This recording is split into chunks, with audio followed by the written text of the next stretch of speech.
Week 4 of Can I Learn Hebrew in 14 weeks. We're gonna study on the plane. Let's go.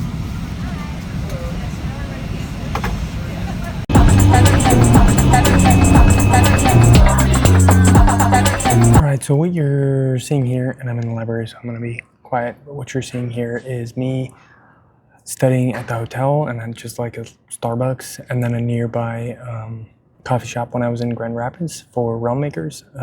Awesome time, and yeah, so a little bit of that, and then we'll dive into kind of what I learned this week. But yeah, thanks for being here.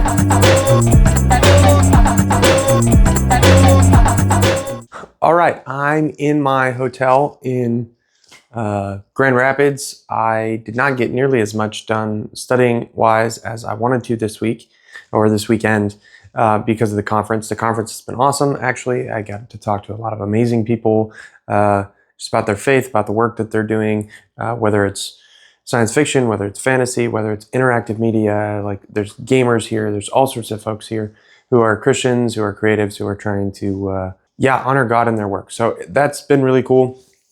I am gonna head to church this morning, and then I actually fly out this afternoon, and I'll be back in Vegas, and then dive back into the books. I'll study probably some more on the plane as well. So, yep. Thanks for watching. I'm gonna keep pressing on, and then we're halfway through week 4 of learning Hebrew in 14 weeks.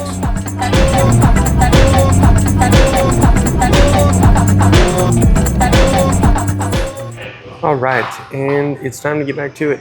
So we got foxtail coffee today, just got a cold brew, and I'm kind of out of it after my travels, but we are going to get back into this, and just like it's not super early, but morning of Monday, a couple days left in this week. I haven't studied nearly as much as I wanted to, so let's get it done, right? And exciting because it's verbs. It's how we do things. Let's go. Okay, God is so good, and reading in the Hebrew just, it hits differently. Maybe I can't explain it, but I'm gonna do this right here. So this section is about the children of Leah. So this says, Vayara Adonai. This is actually Yod-He Vav-He is the covenantal name of God. So it's read Adonai. So Vayara Adonai, so God saw that Yaakov, this is Jacob, Achav, loved et Rachel Milea. So he loved Rachel more than he loved Leah. And that, so the rest of the verse goes on to explain how, Leah was given sons, she was given children, but Rachel was barren. And it's just that beginning part where this idea that Adonai, like the God of the ages, he sees that there is a mismatch in love here and decides to give to the one who is unloved. We serve a good God.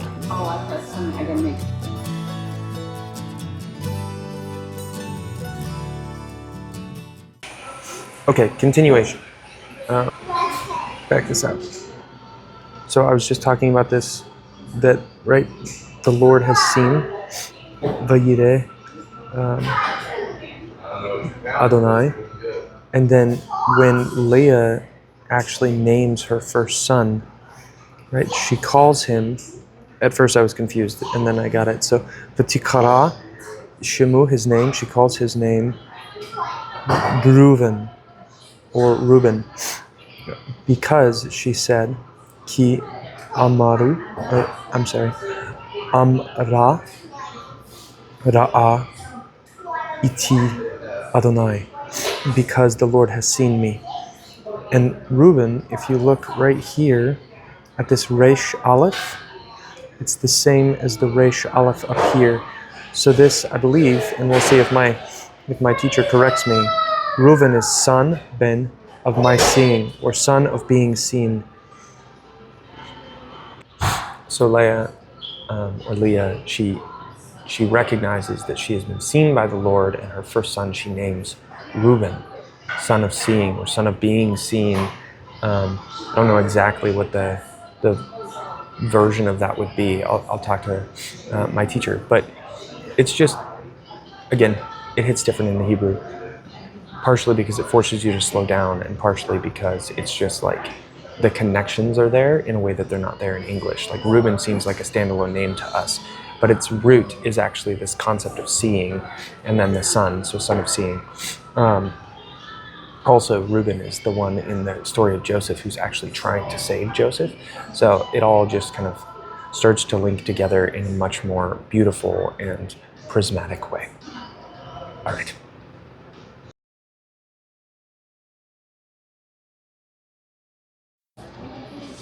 Okay, so I'm going through chapter 9 and 10, and like I was getting super confused, and now I figured out why.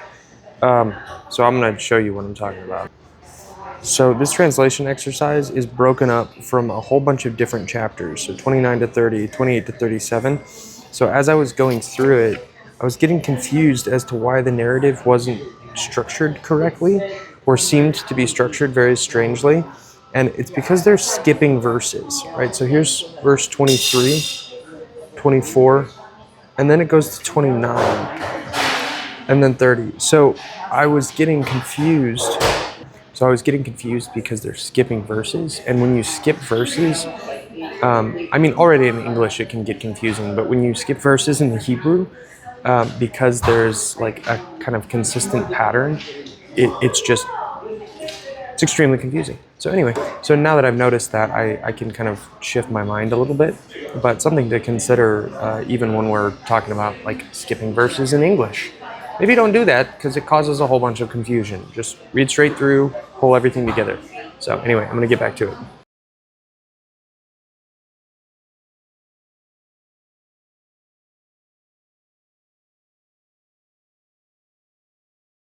All right, more translation work to be done this afternoon. I am going back to Grouchy John's because I found out that my sister apparently had a full stamp card.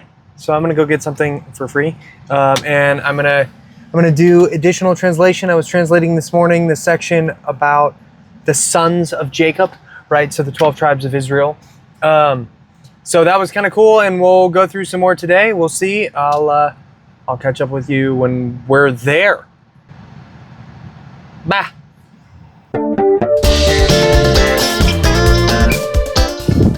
Back at Grouchy John's. Check it out. Caffeinated happiness. All right, got my drink. This is the Wampa. So it's cookie butter and white chocolate, which sounds awesome.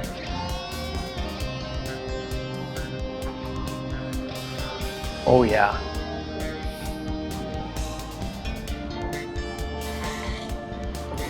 Yeah, that's good. Okay. I have a second translation to do this afternoon, so let's just dive into it.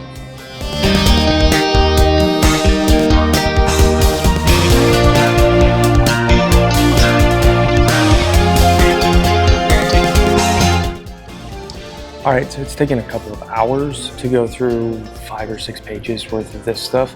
I'm gonna keep working, but I think tomorrow, like today, I went through interpretation stuff. Tomorrow is just gonna be like vocab, and a little bit more of the grammar, trying to understand the conjugations of the verbs that it's teaching me. I'm not recognizing all of them. I'm recognizing some of them. But I'm noticing during the translation that it's just like I'm slow because I'm having to keep going back and forth to my vocab, and some of that is because of the variation of, like, you know, sometimes things drop out during conjugations, but it is the same word or whatever. So anyways, I think tomorrow is going to be vocab day. So this is kind of my cycle. I like read the new chapters, do a little bit of practice, do a translation, dive into vocab for a couple of days, and then repeat so that I can like pull it all together. So I'll redo these translations probably Wednesday morning after I've done some more vocab work. So.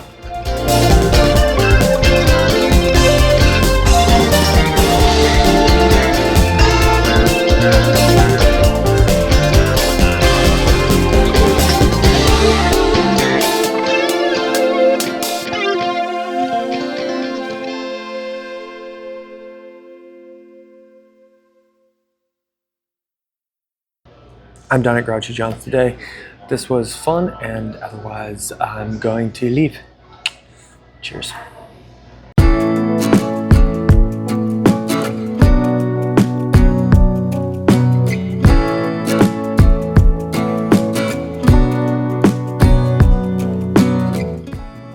And today we're at the library. Okay, I don't have to be that quiet because I'm actually in like a little study room that they have at the library here, which is awesome. But yeah, it can't be every day that you're, buying coffee. So some days, water and get after it. So it's pretty simple, pretty straightforward. I've got an hour and 15 minutes with this room, so.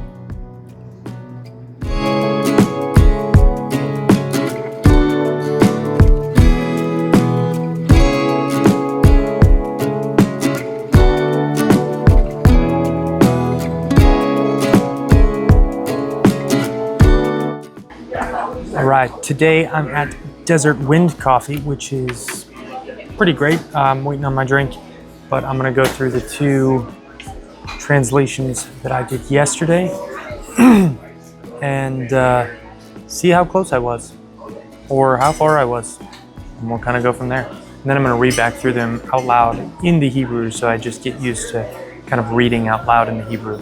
So yeah, let's get going.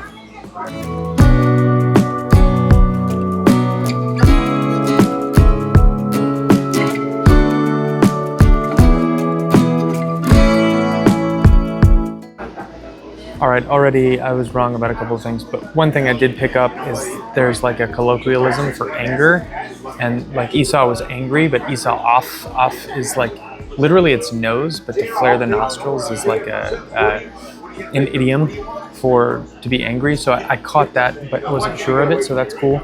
And then when they're talking about the age of Jacob when he leaves, he's actually 77 years old, which one, he's just crazy old, but by the time he gets married. So like, I'm like, man, I haven't been married yet, man. Maybe I never will be, but Jacob was 77. So, maybe I still got time. But the other thing that's kind of cool in the Hebrew is that it says, instead of saying like 77 years old, he's a son of 77 years. So it's just kind of an interesting, different phrasing that they use in the Hebrew. So back to it.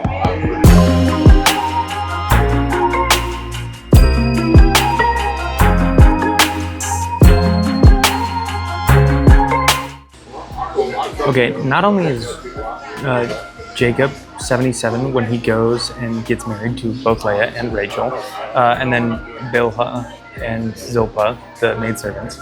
By the time he returns to the land of Canaan, after working for his uncle Laban, he's 97. So 20 years has passed. It's kind of crazy that only a few pages and we've got 20 years and a bunch of generations. But yeah, it's really interesting to actually start going through the names of each of the sons of Jacob because, they're the 12 tribes of Israel, obviously, but you see those connections, and I brought this up yesterday, between their names in a way that you don't reading in the English. So anyway, but yeah, he old.